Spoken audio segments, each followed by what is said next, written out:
This man is proof of it, and I'm proof of it as well. You can do it, guys. You have to be maniacally delusional that you can do it no matter what the situation, no matter what's against you, that you can make your dreams and your goals manifest, and you can. Can. I love it, man. I love it. All right.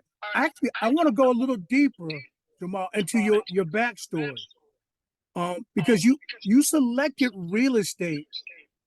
And I want to understand what inspired you. How did you know that that would be the vehicle that resonated so well in your spirit?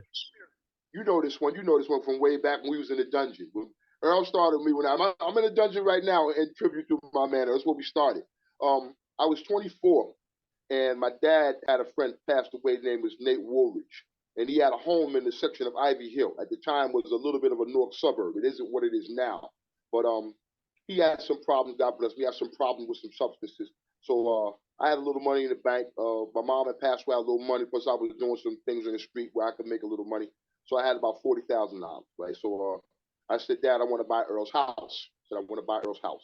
And my dad didn't like the deal. Didn't like the deal. But I made an offer, and I respect my father. So my father said, Jamal, all money ain't good money.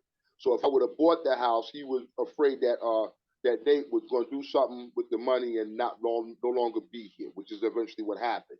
But then 10 years later, that $40,000 house is now worth 400,000.